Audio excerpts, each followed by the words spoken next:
Please can you remind me, if you'll be so kind, staring out into space, asking God to hear my case, trying to think of all things past.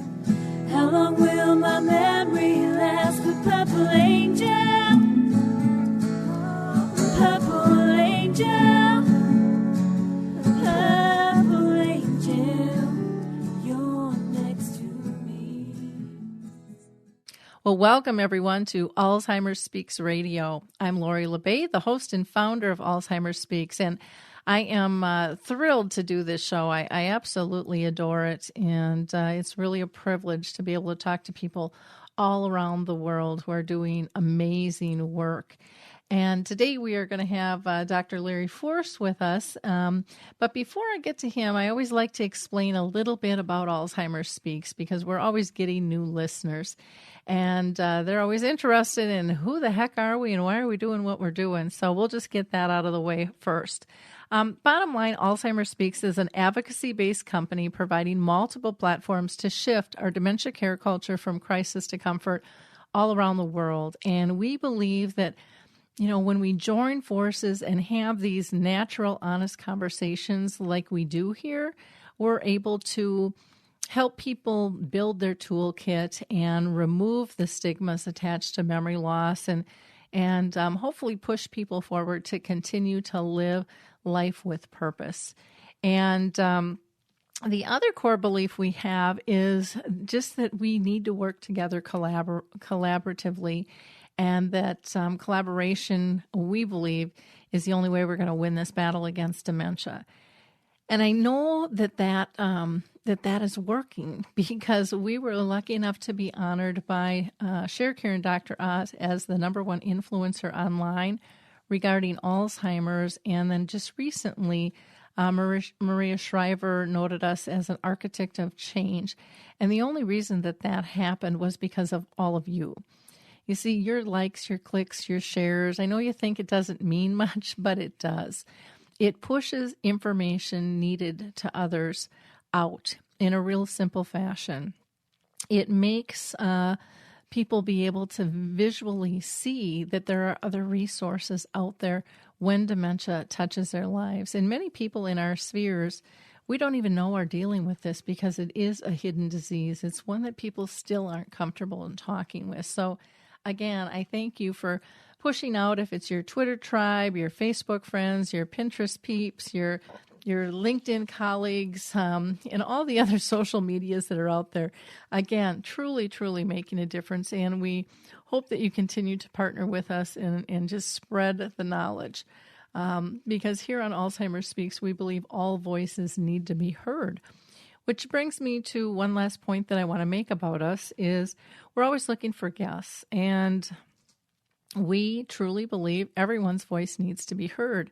So if you're a person who is having some cognitive issues, maybe you've been diagnosed, maybe you are caring for somebody who has been diagnosed with dementia as a family member or friend, maybe you're a professional care partner, maybe you're a researcher, or you've written a play or a movie or a book or some music regarding it, or are doing some advocacy work, we'd love to hear from you, and we'd love to raise your profile in your voice, because it truly does take all of society to lift us and move us forward with this. So let me get back to our guest now. Dr. Larry Force and I have worked together over the years, and I just adore, all of the work that he's doing. Larry is a gerontologist, and he has worked in the field of aging and disabilities for over 30 years, not only as a practitioner, but an academician, an administrator, and a researcher, both in public and the private sectors. He's also the founder of Age Plan, which is a national advocacy and training organization. And he recently authored the book called The Detoxing of Caregivers, Key Tips for Survival, Strength, and Patience. And I just love that title. He is a licensed clinical social worker and he's also on the a national board certified clinical hypnotherapist. So who'd have thought? So welcome, Larry. How are you doing today? I'm doing great, Lori. Thank you so much for inviting me. And you need to know how valuable the platform that you have built and the voice that you have built is, and how it's received, worldwide, not only within each state, across the nation, but worldwide. Oh, well, You've done thank you. A noble job in taking the lead on this. Well, thank you for having me. Well, I'm really looking forward to our conversation today. But before we get started talking about your book, can you just give people a little bit of background about personally, have you or your family members been touched with dementia? Absolutely. I mean, not only do I arrive at the caregiver table here, based upon knowledge and training, but what overshadows that is based upon the reality of caregiving. My 97-year-old mother passed away last year, and she had Alzheimer's disease. And we provided care for her for not 17 days, but for 17 years. And as you know, it's an all-encompassing, role in your life. She lived independently until she was about 91, and then we had diagnosis arrived at, and then she wanted to continue to live independently, so we brought aides in, home health care aides, and she was doing pretty well with that. And then one day, by accident, reaching for something, she fell into the shower. Mm-hmm. And when she fell into the shower, my biggest concern was when my brother called me and said, Mom's on the way to the hospital, my biggest concern was, oh, please, I hope it's not a broken hip. Mm-hmm. It wasn't a broken hip, but it was a fractured neck. And as a result of that, we went through a whole litany of rehab and surgeries, and she was able to adapt after that. But the reality was that she was not going to be able to live independently anymore. And both my brother and I said, "Come and live with us." She didn't want to do that, and we had. It's all about connections, as I tell my students, and we had somebody who was connected to this unbelievable world-class nursing home facility, and she lived there for 4 years, and she became a rock star there. At the beginning, it wasn't like she was like, "Thank God I'm here," but it took a couple of weeks, and then she really assimilated into that. So yes, I had a lot of experience, firsthand experience. I guess so. Larry, let's talk about caregiving, because I know that you talk about how this is really a normal part of adulthood now. And yet I think most people don't even view themselves as a caregiver or a care partner. So can you talk about, why you believe this is a normal part and what adults should expect on this journey? I think it's considered normal. I mean, just look at the expansion in longevity, with people living longer. So the result of the fact that people have now an advanced lifespan, there's more opportunity for other adults to be present as they're in their advanced age, or especially if illness is intersected. Mm-hmm. I mean, the reality is that, as I say to my wife, I hope our kids are watching what we're doing. As I was caring for my mother, my wife was caring for a father that was 90 that became ill and then died about 6 months ago. And, now on our radar is my mother-in-law, my wife's mother. And the fact is it shouldn't be a surprise that, that at some point in the development, it's like at 16 you get a license, at 18 you can do this, at 21 you can do that. I think it is a normative milestone to expect that at some point in your life, you will be asked to step up and provide presence and care, in that caregiving role. Now, the interesting thing is there's differences. When I did my doctoral studies, I looked at the impact of kinship on accessing social model adult daycare. Mm-hmm. The reality is that wives never really saw themselves as caregivers. They didn't really, they didn't absorb that name. I mean, they felt as though they were doing this type of whatever for their husbands all the way through their life. Husbands really started to see themselves as caregivers, when they could no longer, as long as they were driving, they felt as though that they were providing care. Driving was instrumental for husband caregivers. Mm-hmm. And then sons and daughters could almost tell you exactly what they were wearing when they found out that they were going to be caregivers. So it's interpreted differently depending upon what role you have in the family. Well, that's interesting because I don't think people view it like that, but I don't think people think that hard about this either. It's not something that people really want to investigate. I think they're kind of scared of it and push it away as long as they can. Would you agree with that? I would, and I love the European term. In the European literature, the gerontological literature, you're not going to find the word necessarily caregiver. The term is carer. And it's an interesting take on it because that's what we are. We're care. It's years ago we called them sons and daughters and neighbors. I mean, we formalized the role in the United States at least. But I love that European perspective of the fact that you are a carer. It almost looks like the word career is spelled incorrectly because when they spell it, it's carer. Mm-hmm. But that's what they're saying, that throughout the lifespan, you will be in a position of being a carer. And, caring comes in many different forms. For some people it's emotional. For some people it's physical. For some people it's financial.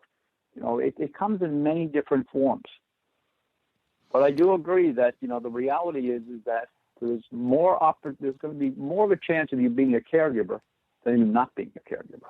Yeah. I know when I go out and speak, I don't push the word carer as much as care companion and care partner. And just because in terms of talking with people with dementia, anyways, here in the States, a lot of them think that still refers to one person caring for the other and it not being relationship-based. Because that's kind of what caregiver says, I'm giving it all away. And I have a dear friend, Jeffrey Kahana, mm-hmm. who's a historian and and also a JD. And his parents, even Boaz Kahana, a well-known gerontologist, they're world-renowned. They're out of Cleveland, out of Case Western. And Eva has introduced a term a number of years ago, care receiver. Mm-hmm. Because of the fact that we also talk about, the role of the caregiver, but sometimes what happens is in that mix, the voice of the care receiver becomes mute. Mm-hmm. And it's an interesting, spotlight on the role of being the receiver of care, not just the giver of care. Yeah. Well, and we don't, especially here in the U.S., we're not good about having someone take care of us because I think, frame that as a lack of, inability of, it's all about taking things away. It's about losing independence instead of gaining independence. It really kind of has this whole negative scenario attached to it. And so people push that away when really, when you're getting the help you need, you can live better. I mean, that's as simple as it is. And yet we have this fear of not being able to be independent, not being able to live, if in a big house or not being able to drive. Well, that doesn't mean that there aren't other alternatives. We've just, I think, as a society, built up this wall that we're all supposed to do it alone. And especially with dementia, I think it's making us and teaching us that we're better off together. Than we are as individuals. We're our strengths are stronger. That's how I frame it. But I don't know what your thoughts are on those comments, Larry. Yeah, I agree with it. I mean, you don't have to do this alone. I mean, I think, the gift and privilege that we have had, you and I and millions of other people, is that we have experienced that role. Mm-hmm. It's going to be interesting when you catch up to us 20, 30 years from now, how we play that role out on the other side. Yep. I mean, one of the things that I know is that, aging is not about frailty and decline. Mm-hmm. Aging is about adapting. Illness is about frailty and decline. You don't die from old age; you die from illness. Mm-hmm. And the fact is that, I don't want my kids. I mean, I see this all the time in my private practice where people come in and they're concerned and they're fretting about, their parents, and one of the issues is driving, and how do they get the keys away? I mean, that's a paramount issue in the role of caregiver. And I think that, I don't want my kids wrestling me down the street for my car keys. So the fact is, at some point, I have to listen to what I've been talking about over the course of years. Can I live exactly where I'm living forever? Probably not. And the reason is I grew up in a metropolitan area where I could have lived and died on the same street. But now I live in more of a rural area. Mm-hmm. And the fact is, without driving, there isn't as much opportunity to connect. Mm-hmm. So I have to be vigilant of that. I mean, I haven't come up with an actual date that transition will occur, but there's a reality to it. At some point, I will be giving up my keys, just like I couldn't wait to get them when I was 16. Mm-hmm. There has to be. I read this article not too long ago. One of the best places to retire is New York City. And I know the cost can be prohibitive, but what they were talking about is not the cost, but the services that are out there. Uh-huh. And what's available for people. Public transportation, medical facilities, arts and leisure, restaurants, doctors. Urban centers can be great places to retire. Oh, definitely. Definitely. Now, I want to talk about, your book, needless to say, and some of the chapters and things that you have in here. You start with kind of an introduction and overview, and then you go to the personal side of caregiving and how did it start, and it's all about you. I'm just going to kind of read off some of these chapters. Different styles of caregiving, and then you talk about fast forward and DSBT, which we definitely are going to want to talk about. Simple steps, taking care of all of you. Then you talk about holistic stuff, nutrition, and you've got some resources and thoughts and reflections and stuff in here. This is really a pretty easy read, and it's something you can pick up and put down and pick it back up again, and go back and kind of review your thoughts. Because, as I was reading it, I think when somebody's in different stages of the process, they might interpret some of this a little bit different just because we're coming from a different perspective. And that's one of the things that I liked about the book is, you can use it throughout your journey and to help it be a support. What made you decide to write the book, Larry, The Detoxing of Caregivers? It really, I write. I'm an academic, I'm a practitioner, so I do write. But typically I write to the scientific audience. Mm-hmm. And the fact is that that's not the audience that I was looking at. I was looking at the audience that's in the kitchen, that's in the living room, that's sitting next to their parent or spouse in the doctor's waiting room. I wanted to write to people where I lived for those 17 years. And what hit me was last year, my mother died a year ago, October, and now we get to Christmas, and my wife's father is, declining. And we had made an attempt to go to Florida for like 3 or 4 days. Mm-hmm. We truncated it. It's almost like a stealth bomber. These were the days that we were going to try to get away. So what happens is that we make the plans, but then her father started to cascade down. So when I'm thinking I'm going to be sitting at Kennedy Airport, flying down to Tampa, instead I'm sitting in a Starbucks, 90 miles away from New York City, and I'm drinking a cup of coffee and I'm writing. And what I started to write was the whole experience. It was almost like a blog reflection. And then as I was writing, what came to me is the fact that, the irony is there's a lot of things we can learn from other systems. And when you look at the addiction and recovery system, look at the model that they use. They use the model of crisis, stabilization, detox, rehabilitation, and then community follow-up. Mm-hmm. And I was thinking, that's the same type of model that we should be using with caregivers, because it is crisis, okay? There is a need for detoxing and stabilization. There is a need for rehabilitation. And there's also a need for community follow-up. So what I argued for in that piece was the detoxing of caregivers. Mm-hmm. And that night in that Starbucks 90 miles away, what came to be is, the title of the book and then the material that followed. But what I was saying, and I continue to say, is that we should look at other systems that have been successful in providing presence, hope, and recovery for individuals, and try to figure out if we can peel away some of those, systems or some of the steps that they use in order to work with caregivers. Mm-hmm. Yeah, that's an interesting way to look at it, because again, there are a lot of overlaps, and it is something that needs to be approached differently. It needs to be talked about, period. What is a caregiver? How does it make you feel? It really is kind of a coming clean process. And, bottom line, we're caregivers, care partners, care companions, carers, whatever you want to talk, throughout our life. But when we tend to be taking care of somebody later in life, we really look at it from a societal viewpoint.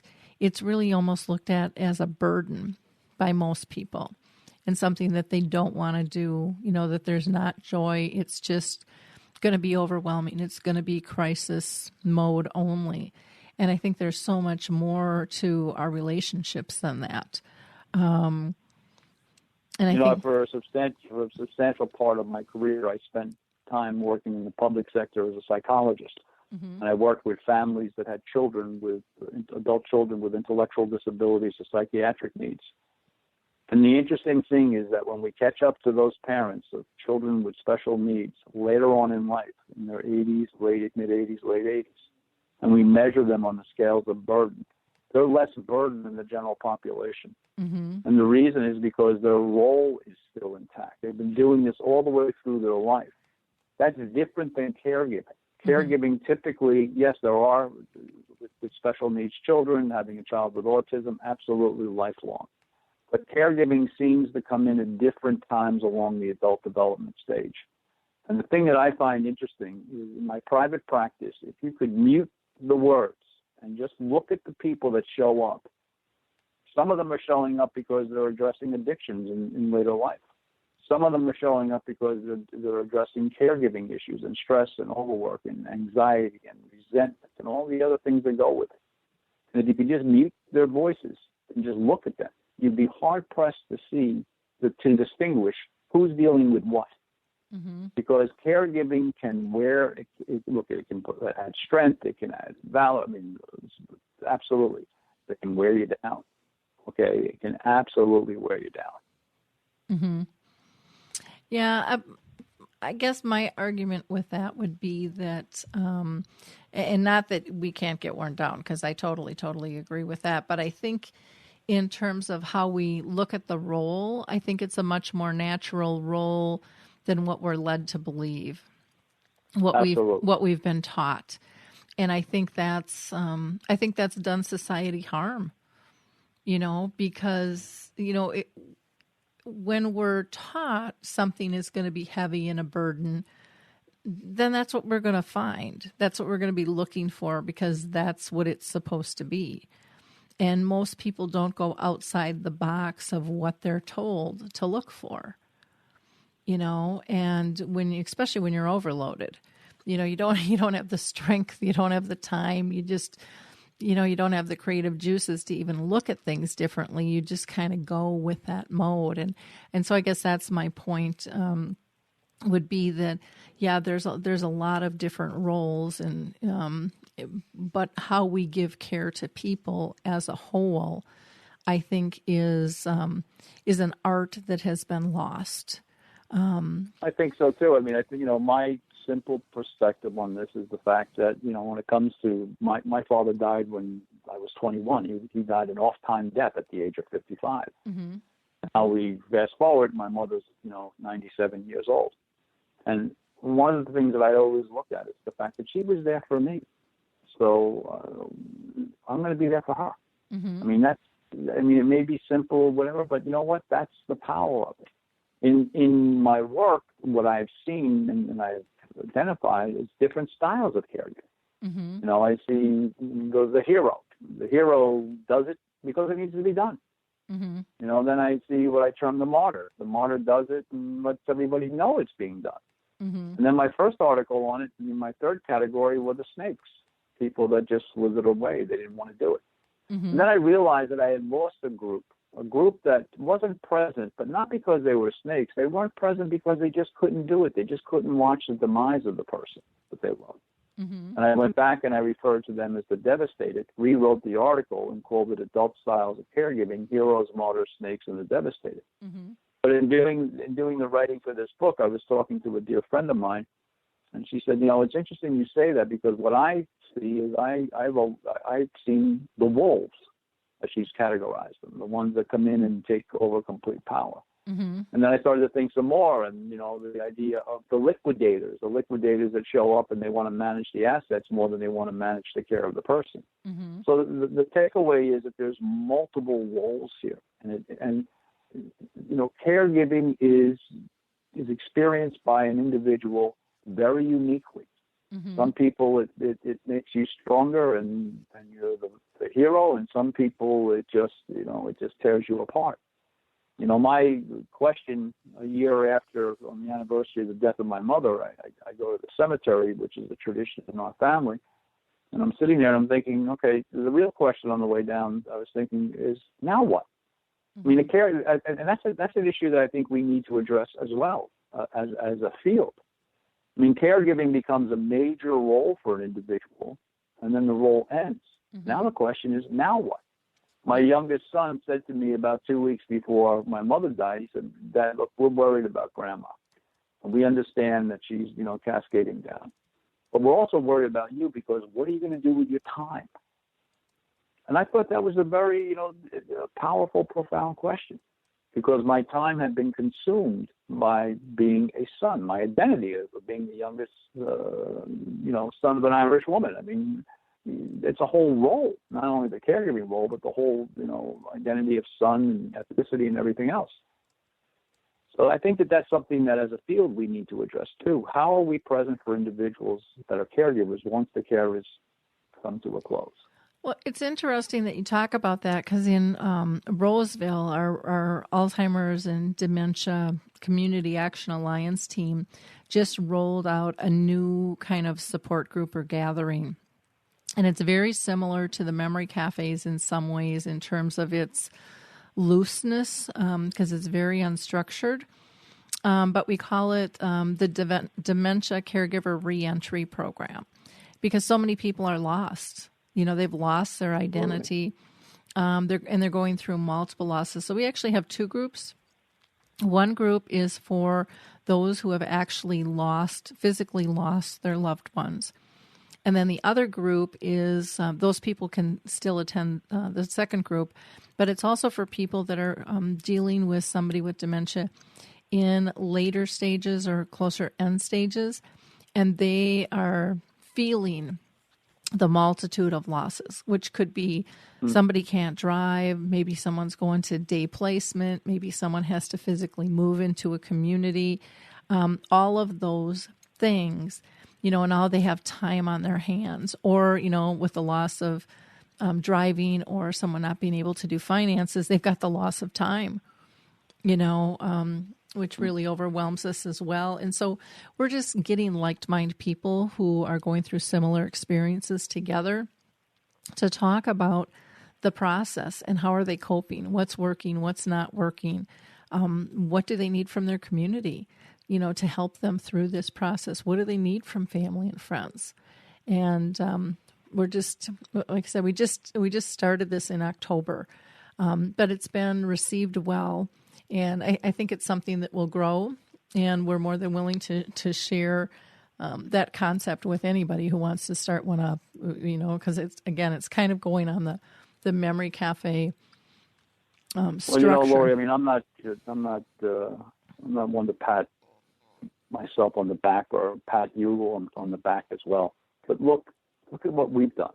Mm-hmm. Okay, we've taken an experience and tried to do good with it, whether it be the development of a national voice, the writing of a book. I mean, we would not be here if we had not had the experiences that we had. Exactly. And I think that, and there's some benefit to that. Not everybody has to set up, an industry or writing or presence or whatever. But the fact is to be able to take that And I tell my students, I tell my friends, I'm never going to get over the loss of my mother. I'm just learning how to live alongside of it. Mm-hmm. Okay, so this idea that you have a timeline, and 6 months out, you're going to stop, feeling a sense of loss. That's artificial. Mm-hmm. There isn't any book that I can give you that says, on page 38, this is where you should be. Yep. Because as I tell my students, everybody lives uniquely, dies uniquely, and grieves uniquely. But I think the idea of doing something productive is so powerful and beneficial. I totally agree with that, and just raising the conversation, helping the next guy. It's kind of the verbal of extending a hand, to the next guy out, and getting creative and sharing that toolkit, because it is unique and there isn't a step by step, nor will there ever be. I truly don't believe that. And one of the comments with dementia is that, they always say, when you've met one person with dementia, you've met one. Well, the same thing goes for a care partner or a caregiver or care companion or care, whatever you choose to call them. And then the environment that we're in changes everything. The mood that we're in changes everything.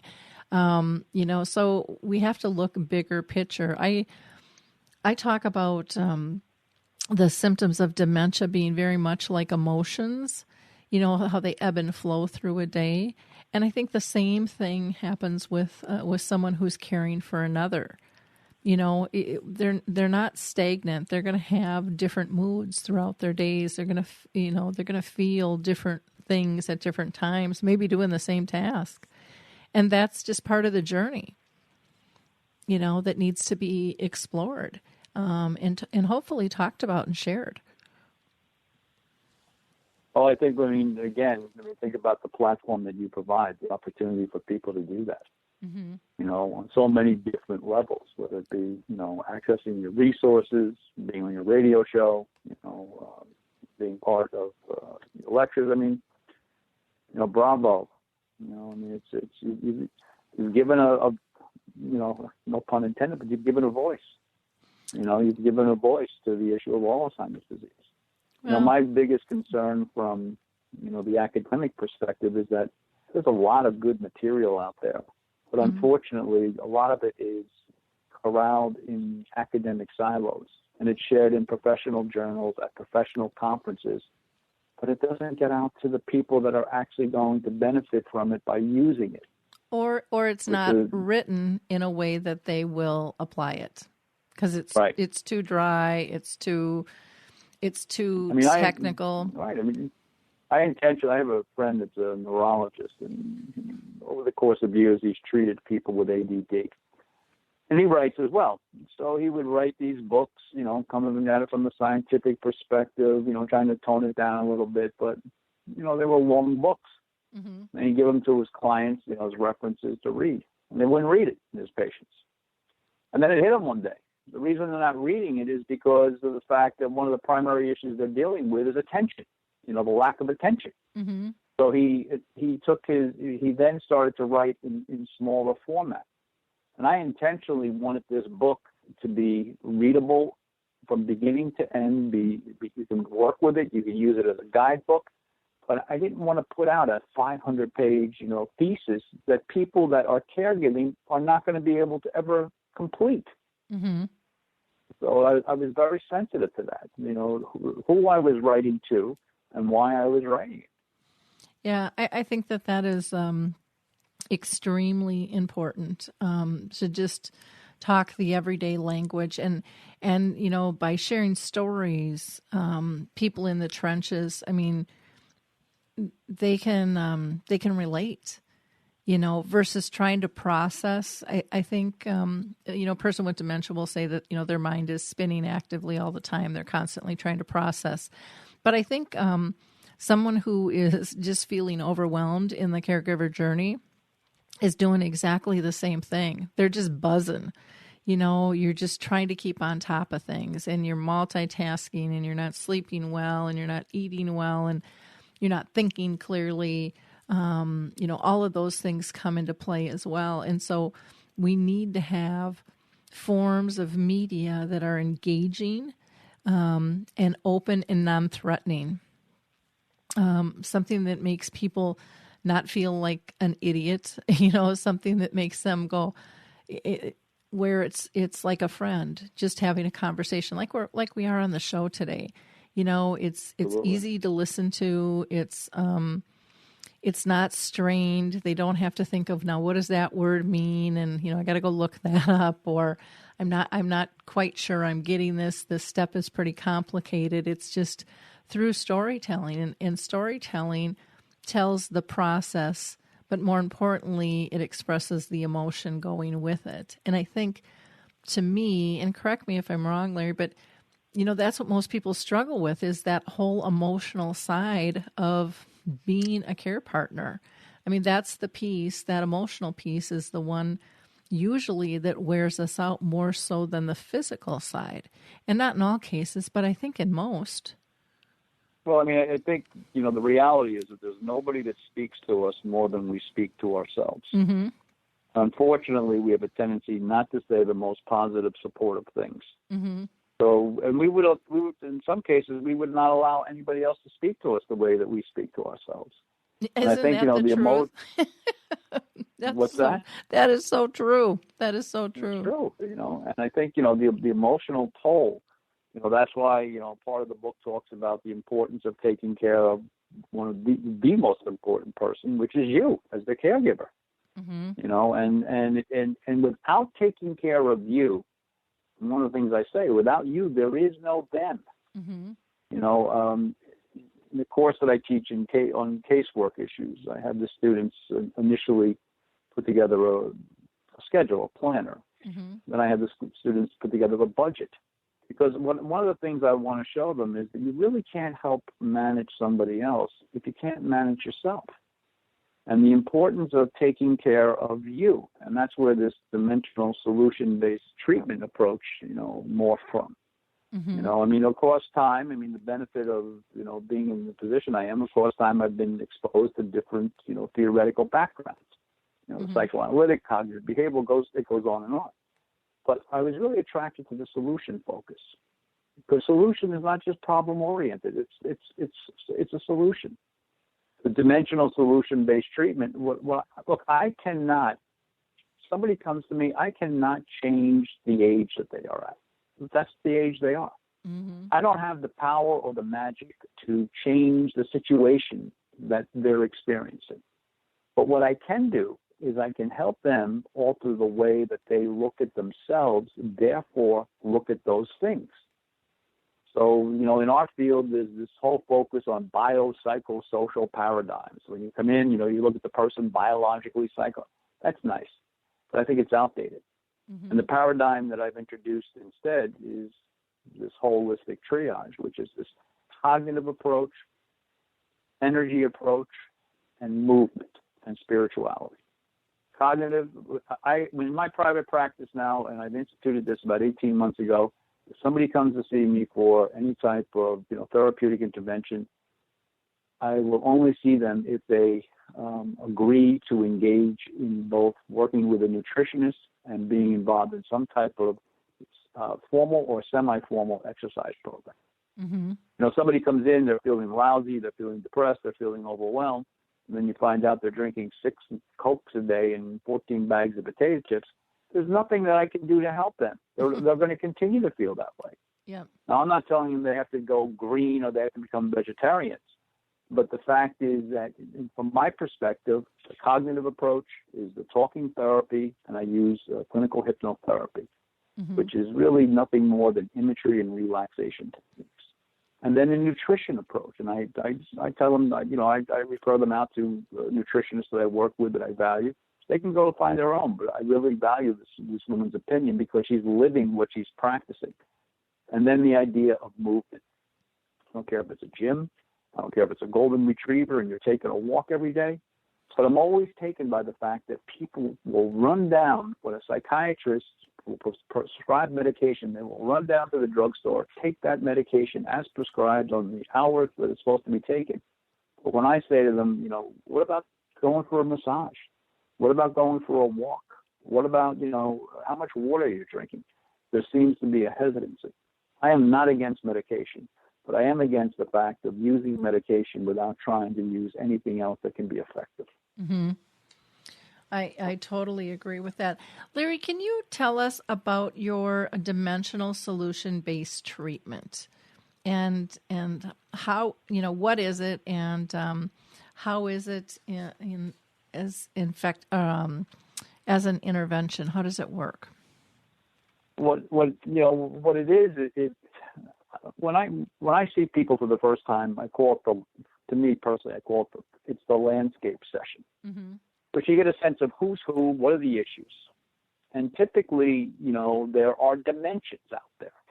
So whether it be caregiving, whether it be a relationship, whether it be a job, whether it be an adult child or a young child, there are dimensions out there that are impacting the person. That's why they're sitting in front of me. Mm-hmm. I call them dimensions. Now, the fact is dimensions take on different forms. Some of them can be very intense. Some of them are passing. And the thing that I say to them, as I indicated, I'm not, first of all, I tell them, look, I'm not your hero. I can't fix you because you're not broken. Mm-hmm. So let's get that. I mean, you talk about a shift in the way we look at caregiving. I think we'd also need a shift in the way that we look at the role of therapy and how people see themselves. Some people come to therapy, they think they're broken and they're going to be fixed by someone. Doesn't happen. There's no magic dust that I can, put on somebody and say, okay, you're cured. Mm-hmm. More work happens outside of the session than happens in the session. So the dimensional solution-based treatment uses as an underlying foundation, uses solution-focused practice. And this is what they say, solution focus, and I love it. It's almost like opening up the window and letting fresh air in. That's what they say. If it's not broken, don't fix it. Mm-hmm. They use this paradigm. It's called the miracle question. Tomorrow, you wake up, and everything you're addressing has been resolved. The miracle has happened overnight. How does that look, and how do you act? And what that shows to me is it shows the power of imagery. The fact is that, I had a professor years ago that used to say adults really don't make major changes in their life for at least 18 months because they have the image of the way it looks. I don't think it takes that long. But I think you can use, and that's why the hypnotherapy is so good, because it's all relaxation and imagery. Mm-hmm. I mean, think about the way ideally you would like to live. And once you capture that, the image of how you really want your life to be, and here's the statement, then go live it. Mm-hmm. Albert Ellis, who had a theory, rational motor therapy, said, treating the alcoholic. The alcoholic comes in and says, I want to stop drinking, I want to stop. Well, Ellis was very, very direct. Some people would even think crude in his intervention, but he was very direct. And he would say, and stop. Eventually you have to get to the point of listening to what you're saying to yourself. If you really want to stop or you really want to start something, then get up and let's do it. Mm-hmm. And I know that sounds simple. It's almost like, Nancy Reagan meets Albert Ellis, just say no. But the reality is that there's some power in that. If I can, in the dimensional solution-based treatment approach, which I practice short-term psychotherapy, I see people maybe 8 to 12 sessions. And then maximum. Then they go away. If they want to come back, they can come back. But the idea is to be able to implement these things in their life. I tell people, and I love this statement that I tell everybody. To me, a good therapist is one who you forget. Mm-hmm. Not to create a dependency on the person, but really that, you've come in, you've made some shifts, you've altered a couple things, and then you go back to your naturally occurring living community, to your life, and get involved in that for support.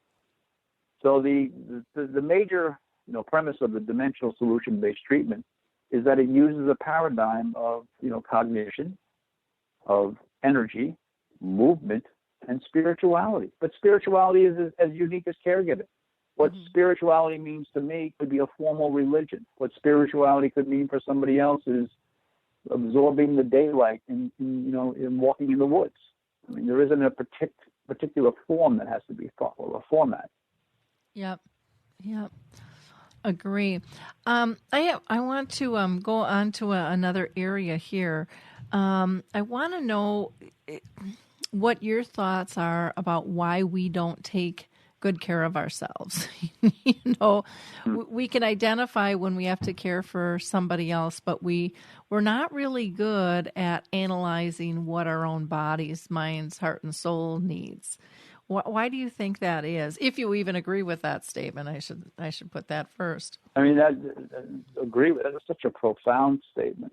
And, when you think about it, why is it? Look, I mean, you know the old saying, if the person could live the life that they want everybody else to live, things would be pretty good. Mm-hmm. I mean, it's why is it?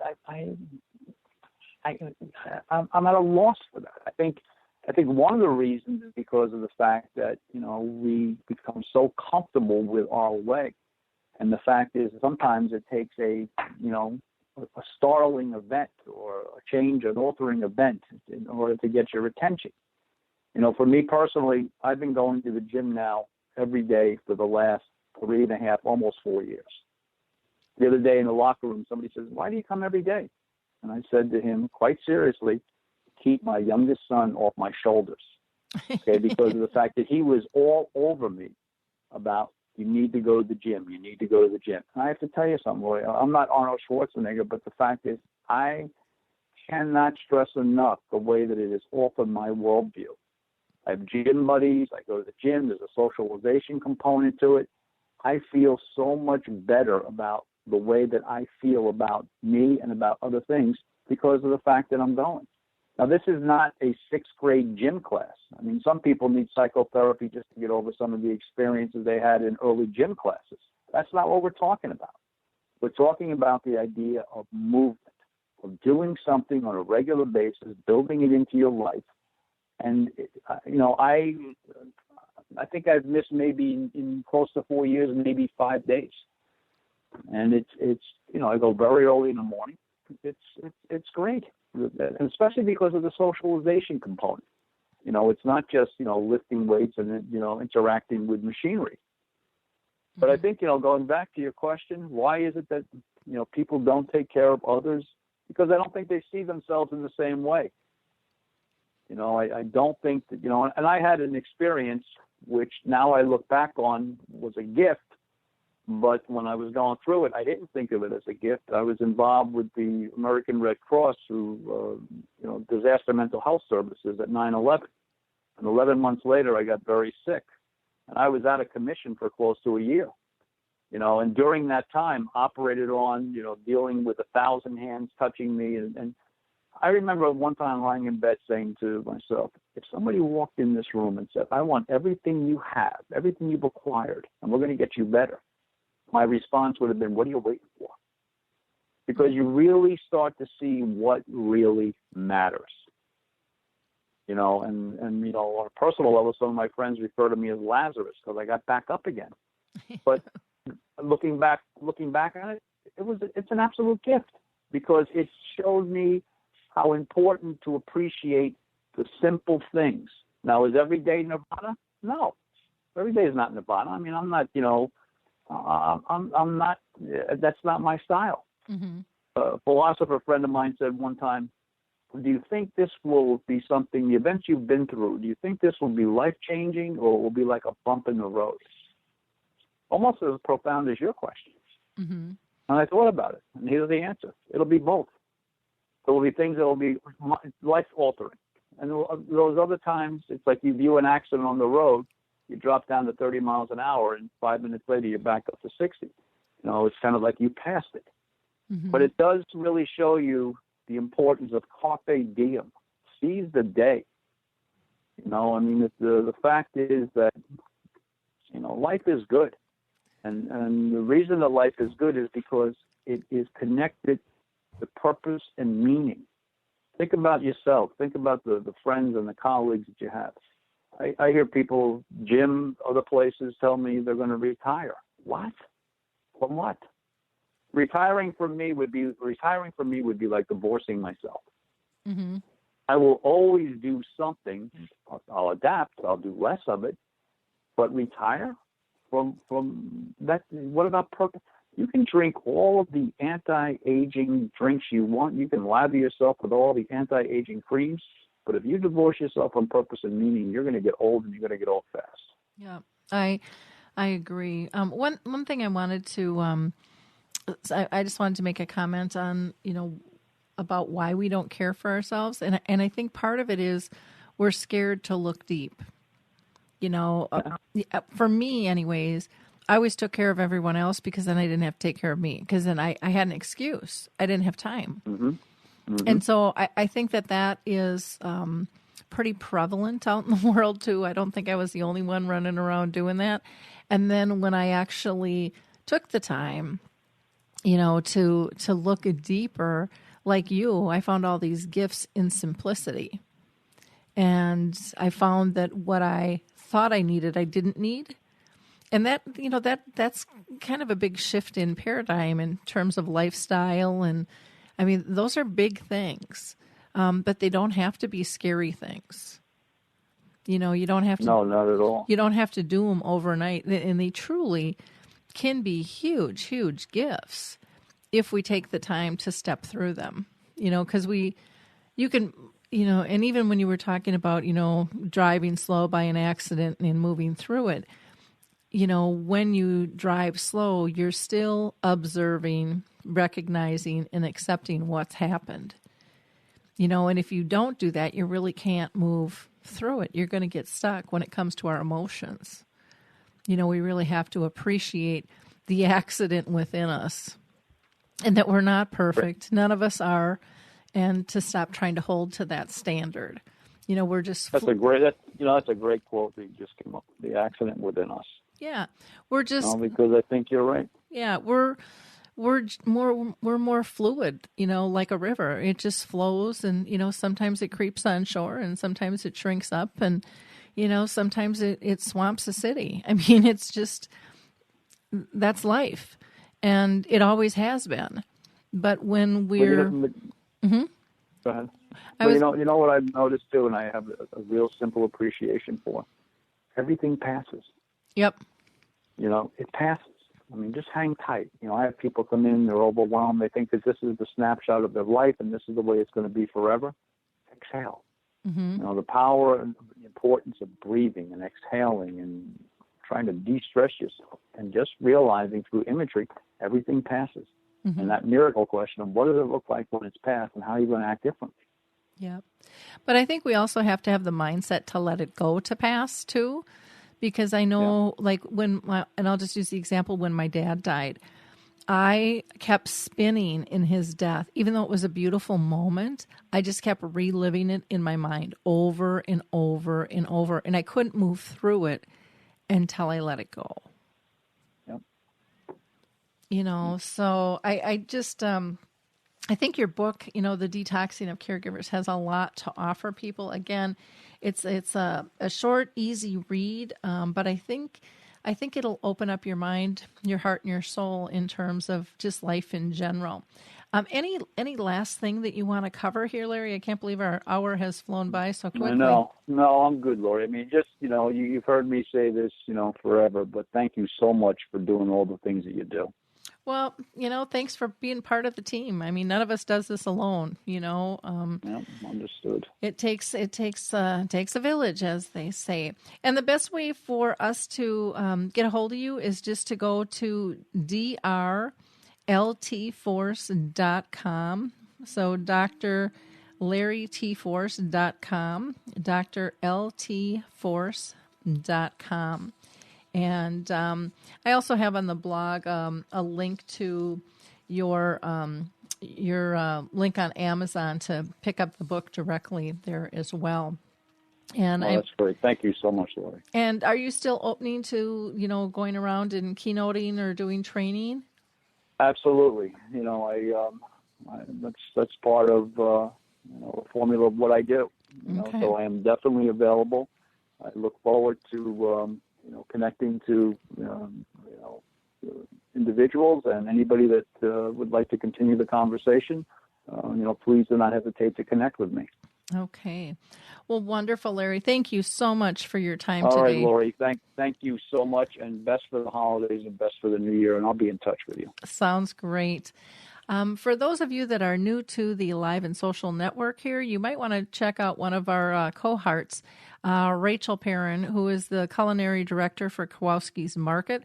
She has a show called What's for Dinner Tonight, and the podcast only averages, 10 to 20 minutes per episode, but it's kind of a fun chat. Her and Adam Lee, her producer, will have different foodtastic friends and colleagues, and they chat about seasonal flavors and favorite foods and trending topics in nutrition and what the heck you're going to have for dinner tonight. And you can also go to Kowalskis.com and get some great seasonal menu suggestions as well, or easy to fix ones too. Something that's quick will get you in and out the door. So you can go to Kowalskis.com for those menus. That's KOWALSKIS. All of our shows here on Alzheimer's Speaks are archived. So, if you missed one, don't worry about it. You can go back and click on it. We just had a great conversation with Jade Angelica, who's with Healing Moments, and we talked about her book, her play that she wrote, her trainings that she does. Just a fascinating lady, fun conversation.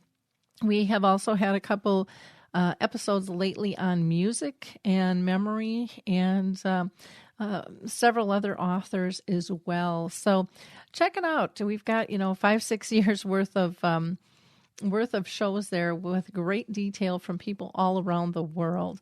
If you haven't visited our dementia chats, you can do that through going to kind of our mothership, alzheimersspeaks.com, and you can find our latest videos there.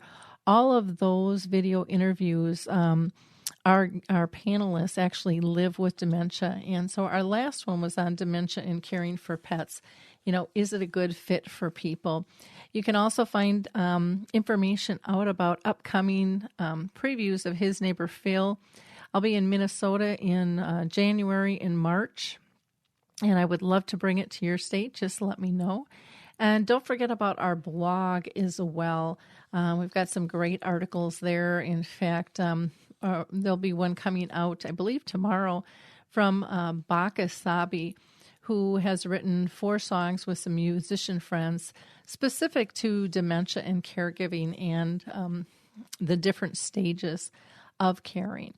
In wrapping up, I just want to wish you all a happy holidays, and we will catch you next week. If you haven't checked out your free memory chip, please do so. Just go to alzheimersspeaks.com and sign up for our tools. Have a wonderful week, everyone. Bye now. Well, hi, I'm Lori LeBay, and I wanted to tell you about Alzheimer's Speaks, which is another great podcast. You see, my own mother lived with dementia for 30 years, and I felt lost. Did you know every 3 seconds someone in the world is being diagnosed with dementia? Odds are it's going to hit your families too. We want to help you connect to services, products, tools, research, and stories so you can be prepared. Please subscribe to Alzheimer's Speaks on your favorite podcast platform.